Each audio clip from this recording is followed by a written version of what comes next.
আউযুবিল্লাহি মিনাশ শাইতানির রাজিম বিসমিল্লাহির রহমানির রহিম নাহমাদুহু ওয়া নুসাল্লি আলা রাসূলিল কারীম আম্মা বাদ ক্বালা আল্লাহু তাআলা ফি কুরআনিল মাজিদ ওয়াল ফুরকানিল হামিদ ফাইজা কারাতাল কুরআনা ফাস্তাইজ বিল্লাহি মিনাশ শাইতানির রাজিম বিসমিল্লাহির রহমানির রহিম।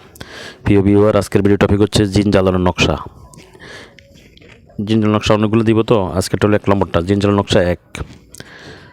যদি দেখেন জিন বারবার আসে, আশিক জিন বারবার আসে অথবা সালাম জিন বারবার আসে, আপনার কবিরাজের কাছে যাইয়া কুল পাচ্ছেন না, কবিরাজে বারবার যাচ্ছেন, বারবার আবার জন্য আসতেছে, বারবার কবিরাজে বন্ধ করতেছে, আপনি জন্য আসতেছে, আপনি দিশেহারা অতিষ্ঠ, আপনি অর্থাৎ আপনার জীবন নরকের আগুনের মতো সরকার হয়ে যাচ্ছে, আপনার ভিত দেওয়ালে ঠেকে গেছে, আপনি অসহায় হয়ে পড়ছেন, আর কী করবেন? সর্বপ্রথম এই উজু করে নফল নামাজ পড়বেন 2 রাকাত, পড়ার পরে নিয়ত করবেন, নিয়ত করার পরে আপনার মনের আকুতি বলবেন আল্লাহর কাছে যে আল্লাহ, আমার পরে যত চালান বান কুফরি জিন যা আছে সব তুমি ধ্বংস করে দেবে এই আমলের উসিলায়। নিয়ত করবেন, নিয়ত করার সর্বপ্রথম নিয়ত করবেন ইন্নাম আমলও বিন নিয়ত। এরপরে এই নকশাটা, যে নকশাটা এখন দেখতে পাচ্ছেন, এই নকশাটা লিখবেন, এই নকশাটা লিখবেন, এই নকশাটা দেখুন।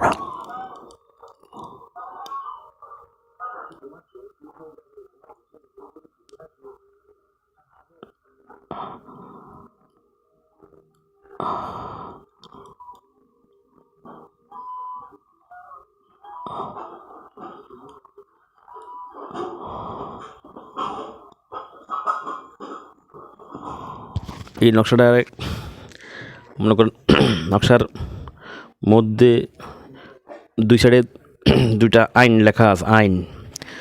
এরপরে 7টি হা লেখা আছে। প্রথমে আইন আছে, পরে নিচে হা লেখা আছে 7বার, মানে হাসানো আর কি।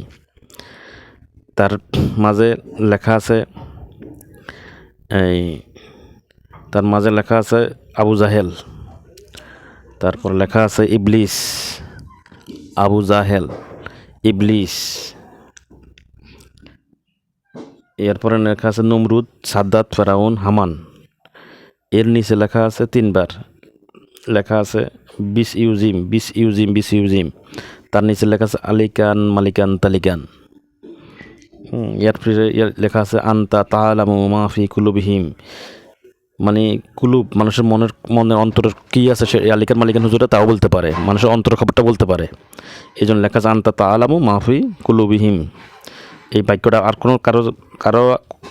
অন্য কোনো কারো ব্যাপারে কথাটা আল্লাহ বলে নাই, কোনো দোয়াতে নাই, শুধু ওনাদের ব্যাপারে আছে, আলিকান মালিকান হুজুর ব্যাপারে আছে আন্তা তাআলামু মা ফি কুলুবিহিম, অর্থাৎ তারা মানুষের অন্তরের খবর বলতে পারে। এই জন্য তাদেরকে দিয়ে হাজিরি দেখলে সবচেয়ে বেটার। এরপর লেখা আছে ইয়াবুদ্দুহু, কারণ জিন জাতিকে ধ্বংস করার জন্য ইয়াবুদ্দু আলাইহিস সালামকে দায়িত্ব দিয়েছিল আল্লাহ, তো ওনার নামটা এখানে উল্লেখ আছে।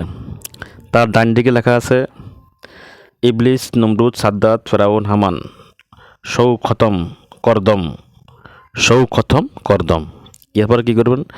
রোগীর নাম, রোগীর বাবার নাম, মায়ের নাম, এবং নিচে দিয়ে যে লেখাগুলো আছে এগুলো লিখবেন। সকল বাধা, বন্দিশ, রজওয়াত, জাদুবান, কুফুরি, সালান, বদজিন, দেও, দানব জিন, পরি, মাসান, কালী, যত প্রকার ক্ষতি আছে সমস্ত ক্ষতি খতম হোক, ধ্বংস হোক, সেটা লিখে দিবেন।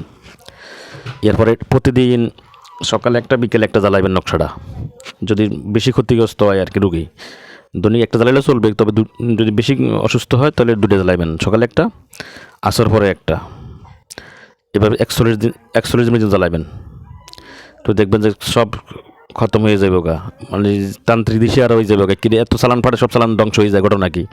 তান্ত্রিক দিশেহারা হয়ে যাবে। আপনার ক্ষতি তো করা দূরের কথা, ক্ষতি করা বন্ধ করে, উল্টা তার অন্য হইতে পারে, তার ক্ষতি তার দিকে যাবে, এমন হয়তো সে রক্ত পারে, মারাও যাইতে পারে এটা জ্বালাইলে।